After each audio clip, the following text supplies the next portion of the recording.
ఓం నమ శివాయ శ్రీమాత్రే నమః. మిత్రులకి శ్రేభిలాషులకి అలాగే నేను ఇంతగా ఆదరిస్తున్న యూట్యూబ్ ప్రేక్షకులందరికీ కూడా పేరు పేరు ధన్యవాదాలు. మిత్రులారా, మీ అందరికీ పరాదేవత ఎల్లవెల్లా మీతో ఉండి మీ మనోవాంఛ నెరవేర్చాలని మనస్ఫూర్తిగా కోరుకుంటున్నాను. మనం అంతకుముందు వీడియోలో 27 నక్షత్ర జాతకులు ఏ మొక్కలు పెట్టాలి, ఏ మొక్కల్ని పూజించాలో విషయం తెలుసుకున్నాం. ఈరోజు చాలామంది అడిగింది ఏంటంటే, గురువుగారు గ్రహదోషాలు పాయింట్ ఆఫ్ వ్యూలో ఏదైనా ఒక పరిహారం చేస్తే మాకు జీవితంలో ఆ గ్రహదోష ప్రభావం అనేది లేకుండా ఉండే పరిహారం చెప్పండి చాలామంది అడిగారు. ఆ పాయింట్ ఆఫ్ వ్యూలోనే నవగ్రహాలు, వాటి పరిహారాలు, తాంత్రిక పరిహారాలు, మామూలుగా వైదిక పరిహారాలు, జ్యోతిష పరిహారాలు ఇలా రకరకాలుగా ఉంటాయి. ఇప్పుడు మనం ఈరోజు మీకు ఒక అద్భుతమైన, అత్యంత విలువైన ఈ పరిహారం చేయటం వల్ల మీకు ఎటువంటి నవగ్రహ దోషాలు ఉన్నా సరే అవన్నీ కూడా తొలగిపోయి మీకు నవగ్రహ ప్రభావం అనేది లేకుండా ఉండడానికి ఈ పరిహారం అనేది నేను మీకు ఎక్కడి నుంచి చెప్తున్నాను అనేది కూడా చెప్తాను. ఎందుకంటే చాలామందికి అనుమానాలు ఉంటాయి.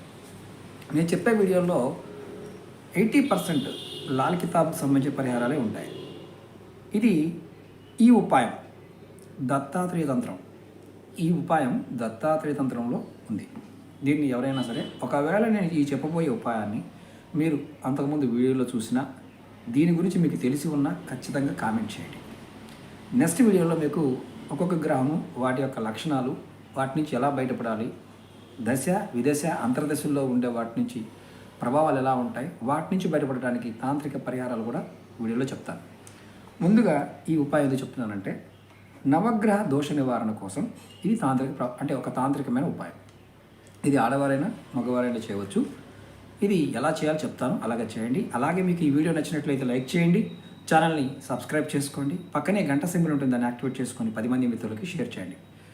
మీరు ఎన్ని లైక్స్ చేస్తే అంత యూట్యూబ్ రికమెండ్ చేస్తుంది. మీరు లైక్ చేయకపోతే యూట్యూబ్ రికమెండ్ చేయదు. అదొకటి. రెండవది ఏంటంటే, చాలామంది అడుగుతూ ఉంటారు, గురువుగారు చేసినా మాకు ఫలితాలు రావడం లేదు, ఏది చేసినా కలిసి రావడం లేదు అని ఆడవారు కానీ మగవారు కానీ ఈ పరిహారాన్ని తూచా తప్పకుండా ప్రయత్నించేయండి. చెప్పిన విధానం 1-2 సార్లు చెప్తాను, అర్థం చేసుకొని ఆ వస్తువులు దొరికితేనే చేయండి. ఆ వస్తువులు దొరకకపోతే ప్రయత్నం చేయమాకండి. ఎందుకంటే ఖచ్చితంగా ఆ పదార్థాలతో చేసినప్పుడే ఫలితం ఉంటుంది. ఈ ఉపాయాన్ని శనివారం నాడు చేయాలి. ఎలా చేయాలో చెప్తాను. ఈ ఉపాయం చేయడానికి జిల్లేడు చెట్టు వేరు, జిల్లేడు చెట్టు, అది చల్ల జిల్లేడైనా మామూలు జిల్లేడైనా పర్వాలేదు. అలాగే ఉమ్మెత్త చెట్టు వేరు, ఉత్తరేణి చెట్టు వేరు, అలాగే మర్రి చెట్టు వేరు, రావి చెట్టు వేరు. ఈ 5 కూడా కావాలి. ఇంత మొక్కైనా పర్వాలేదు, చిన్న మొక్కలైనా పర్వాలేదు. అలాగే ఆకులు కావాలి. జమ్మి చెట్టు ఆకు, మామిడి చెట్టు ఆకు, అలాగే మేడి చెట్టు ఆకు. ఈ 3 పత్రాలు కావాలి, అంటే ఆకులు. తర్వాత వీటన్నిటిని వేయడానికి ఒక కొత్త మట్టి కుండ కావాలి. దానిపైన పెట్టడానికి ఒక మూత కూడా కావాలి. ఇంతదైనా పర్వాలేదు, పెద్దదైనా పర్వాలేదు. అంటే మీకు కావాల్సింది చిన్న చిన్న వేర్లు, ఆకులు కావాలి. అలాగే ఇప్పుడు ఈ అన్ని పదార్థాలని, అంటే జిల్లేడు, ఉమ్మెత్త, ఉత్తరేణి, మర్రి చెట్టు, రావి చెట్టు, ఈ వేర్లని ముందు వేయండి. తర్వాత జమ్మి, మామిడి, మేడి, ఈ ఆకులు దాంట్లో వేయండి, అంటే పట్టి కుండలో వేయండి. తర్వాత ఏం చేయాలి, దానిలో ఆవు పాలు, ఆవు నెయ్యి, ఆవు మజ్జిగ, గోమూత్రం. మరొకసారి చెప్తాను. ఆవు పాలు, ఆవు నెయ్యి, ఆవు మజ్జిగ, గోమూత్రం, ఇవి కూడా ఆ కుండలో పోయాలి. తర్వాత బియ్యము, శనగలు, పెసలు, పొట్టు తీసిన ఆవాలు, అంటే పసుపు కలర్లో ఉండే ఆవాలు, ఇవి వేయాలి. ఆ తర్వాత లాస్ట్లో తేనె వేయాలి, కొద్దిగా తేనె వేయాలి. వేసి ఆ మట్టి కుండ పైన ఒక మట్టి మూత, మనకి ప్లేట్లు దొరుకుతాయి, మట్టి మూత, అది పెట్టాలి. ఇది ఎప్పుడు చేయాలి, శనివారం నాడు సాయంత్రం పూట చేయాలి. అంటే మీరు ఇవన్నీ ముందు రెడీ చేసుకోండి. ఇవన్నీ వేయడానికి కావాల్సిన రెడీ చేసుకొని శనివారం, ఈరోజు ఇప్పుడు శుక్రవారం కదా, శనివారం నాడు చేయాలి. అందులో రేపు 23వ తారీఖు శనివారం. అలాగే మనకి కాలభైరవుడికి సంబంధించిన మంచి పవర్ఫుల్ డే కూడా చెప్పవచ్చు. అంటే మనం రేపు కాలభైరవుడికి పూజ చేసిన, శివుడికి పూజ చేసిన, ఈ పరిహారం చేసిన విశేషమైన ఫలితం కలుగుతుంది. ఇది నేను చెప్పడం కాదు, ఈ తంత్రంలో చాలా క్లియర్గా ఉంది. అదే చెప్తున్నాను. ఇప్పుడు ఏం చేయాలి? శనివారం సాయంత్రం రావి చెట్టు దగ్గరికి వెళ్ళి ఆ మొదట్లో గొయ్యి తీసి, అంటే ఒక అడుగు గొయ్యి తీయాలి. అడుగు గొయ్యి అంటే ఇంత, చూడండి ఇంత, అంటే అంత గొయ్య తీయాలి. గొయ్యి తీసి దానిలో ఈ కుండ ఆ పైన మూత పెట్టి ఆ చెట్టు కింద పెట్టాలి. రావి చెట్టు దగ్గర ఆ చుట్టు మొదలు ఉన్న ప్రదేశంలో ఇది పెట్టాలి. పెట్టిన తర్వాత అది కూడా ఒక అడుగు కంపల్సరీ తీయాలి. పైన తీయకూడదు, ఒక అడుగు కంపల్సరీ తీయాలి. ఇది ఎక్కడైనా రావి చెట్టు ఉన్న ప్రదేశంలో, పార్కుల దగ్గర కావచ్చు, కాలువల దగ్గర కావచ్చు, టెంపుల్ దగ్గర కావచ్చు, ఎక్కడైనా చేయొచ్చు, ఇబ్బంది ఏం లేదు. అయితే ఇప్పుడు ఈ రావి చెట్టు దగ్గర ఇది పాతిపెట్టిన తర్వాత మీకు వీలైతే అదే రావి చెట్టు దగ్గర కూర్చొని, లేకపోతే వీలు కాకపోతే శివాలయానికి వెళ్ళి అక్కడ ఆవు నేతితో దీపం వెలిగించాలి. ఆవు నేతితో దీపం వెలిగించాలి. వెలిగించిన తర్వాత ఈ మంత్రాన్ని మీరు 108 సార్లు అనుకోవాలి. ఎలా అంటే ఓం నమో భాస్కరాయ, ఆ తర్వాత మీ పేరు చెప్పుకోండి. సర్వ గ్రహణం పీడనాశనం కురు స్వాహ. మరొకసారి చెప్తాను. ఓం నమో భాస్కరాయ, మీ పేరు, సర్వ గ్రహణం పీడనాశనం కురు స్వాహ.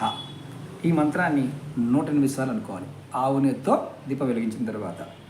ఇప్పుడు ఈ తంత్ర పద్ధతి దేనికి ఫలితం ఉంటుందో మీకు ముందు చెప్పాను. ఈ ఈ ఈ మంత్రం చేయడం వల్ల సర్వగ్రహ అరిష్టాలన్నీ తొలగిపోతాయని దత్తాత్రేయ తంత్రం చెప్తుంది.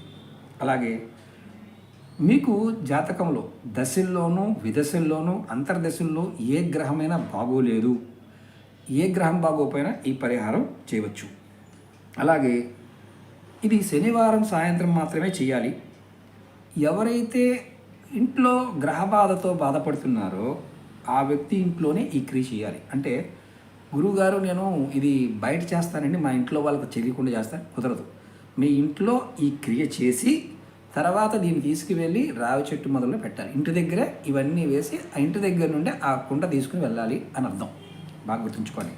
అలా మాకు అవకాశం లేదు గురువు గారు చేయమాకండి, అక్కడ చెట్టు దగ్గర చేస్తాను గురువు కాదు, ఇంటి దగ్గర మీరు ఉంటున్న ప్రదేశంలో చేసి ఆ కుండ పట్టుకొని సంచిలో పెట్టుకుని వెళ్ళండి. అది కంపల్సరీ.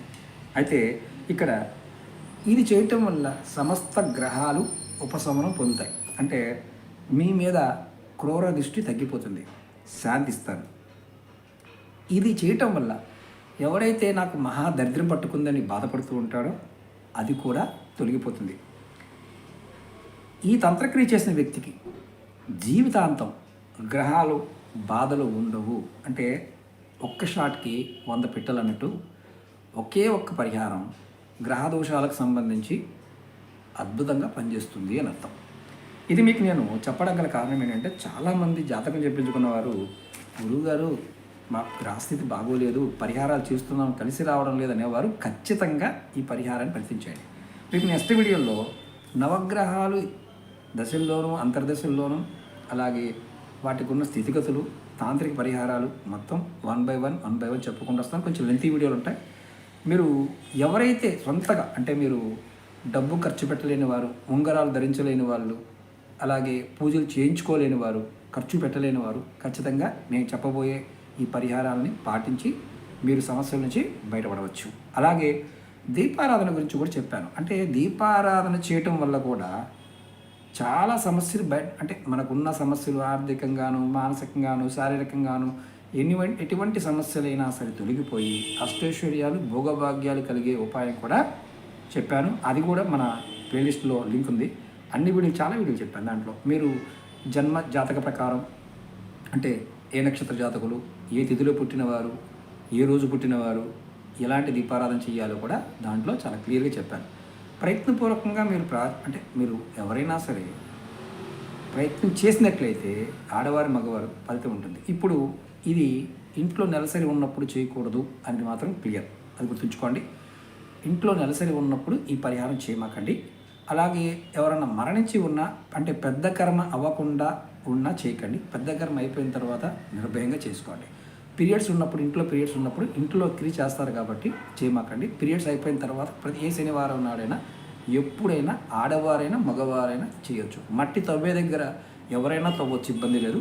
అడుగు మాత్రం తవ్వాల్సిందే, అడుగు లోతులో పెట్టాల్సిందే, అది గుర్తుంచుకోండి. దాన్ని వెనక్కి తిరిగి చూడటం ఇలాంటిది ఏమీ లేదు. అక్కడ వీలైతే అక్కడే ఆవునితో దీపం వెలిగించండి, అక్కడే కూర్చొని ఈ మంత్రం జపం చేయండి. ఖచ్చితంగా మీకు 100% ఫలితాన్ని ఇస్తుంది. అలాగే మీకు ఈ వీడియో నచ్చినట్లయితే లైక్ చేయండి, ఛానల్ని కొత్తగా చూసే మిత్రులు సబ్స్క్రైబ్ చేసుకొని 10 మంది మిత్రులకి షేర్ చేయండి. నాతో మాట్లాడాలి అనుకునేవారు, జాతక పరిశీలన చేయించుకోవాలనుకునేవారు వీడియో డిస్క్రిప్షన్లో నెంబర్ ఇచ్చాను, ఆ నెంబర్ కాంటాక్ట్ చేసి అపాయింట్మెంట్ తీసుకోవచ్చు. ఓం నమః శివాయ, శ్రీమాత్రే నమః.